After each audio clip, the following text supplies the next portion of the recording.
இது எப்பேற்பட்ட பரிகாரம்னு பார்த்தீங்களா? கோவில் பரிகாரம் தான், ஆலய பரிகாரம் தான், குளியல் பரிகாரம் தான். ஏன் நான் போய் மகா குளத்துல போய் குளிச்சுட்டு நீங்க அந்த பரிகாரம் பண்ணுங்கன்னு சொன்னேன்னா, மகா குளத்துல என்னைக்குமே தண்ணிய விட்டு குளம் நம்பாது. அந்த குளம் என்னைக்காவது வறண்டு போகும்போது பார்த்தீங்கன்னா, 21 கிணறு அதுக்குள்ள இருக்கு. அந்த 21 கிணறுலயும் காசி விஸ்வநாதர குளிச்சு, தீர்த்தமாடி, சாமி கும்பிட்டு தான் இன்னைக்கும் காட்சி கொடுக்குறாரு. அதனால தான் மகா குளத்துக்கு பக்கத்திலேயே கும்பகோணத்துல காசி விஸ்வநாதருடைய ஆலயத்தையும் கொண்டு வந்து பிரதிஷ்டை பண்ணியிருக்காங்க.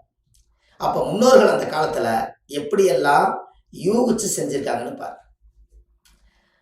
அப்போ அதுக்கு பக்கத்திலேயே அகோர வீரபத்திர கோயில் பக்கத்துல இருக்கு. அப்போ கண்டிப்பா இது எல்லாம் நீங்க இந்த கோவில்ல போய் இந்த கன்னி பெண்ணுடைய சாபம் மனசார எனக்கு நிவர்த்தி ஆகணும்னு சொல்லி எல்லாம் முறையாக நீங்கள் சாமி கும்பிட்டு அந்த கோவிலில் 1 மணி நேரம் உட்கார்ந்து எல்லா பிரகார தெய்வங்களையும் நீங்கள் கும்பிட்டு வாங்க. உங்கள் குடும்பத்துக்குள்ள அந்த கன்னி பெண்ணோட சாபம் அன்னையோட கன்னியா தோசை நிவர்த்தி ஆயிடும்.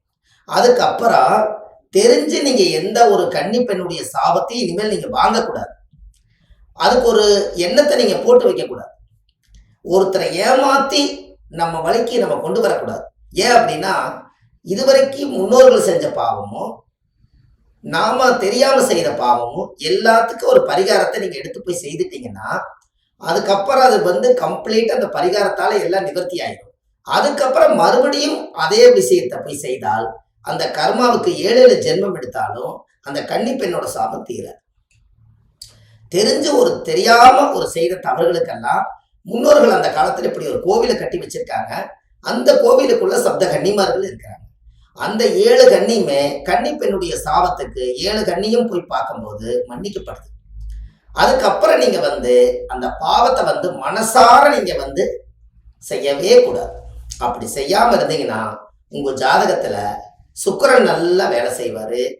கன்னி ராசியில எந்த கிரகம் தோஷம் அடைஞ்சிருந்தாலும் அந்த கன்னி பெண்ணோட சாப நிமோச்சனம் ஆகும்போது அந்த இடத்துல இருக்கிற தோஷங்கள் எல்லாம் நிவர்த்தி ஆகும். உங்க ராசி கட்டத்துல 12 கட்டத்துல 9 கிரகங்களும் உங்களுக்கு உறுதுணையா வாழும். இப்படியெல்லாம் நீங்க கண்டிப்பா செய்துட்டு வாங்க. இப்படி எளிமையான பரிகாரங்கள் நிறைய கொடுத்துருக்கேன். சுப மாரிமுத்துன்னு யூடியூப்ல போடுங்க, உங்களுக்கு நிறைய வரும். அதே போல நம்ம ஆன்லைன்லயே நம்ம ஜாதகம் பார்க்குறோம். Date of birth, time, place, உங்க பேர் கொடுத்தா போதும். ஜாதகத்தை கணிச்சு உங்களுக்கு போன்லயே பலன் சொல்றோம். ரொம்ப தவிர்க்க முடியாதவங்க இப்படி தகவல் மூலியமா நீங்க தெரிஞ்சுக்கலாம் என்று சொல்லி உங்களுக்கு அடுத்த பதிவில் உங்களோடு வெற்றியோடு நான் சந்திக்கிறேன். உங்கள் சுப மாரிமுத்து. நன்றி, வணக்கம்.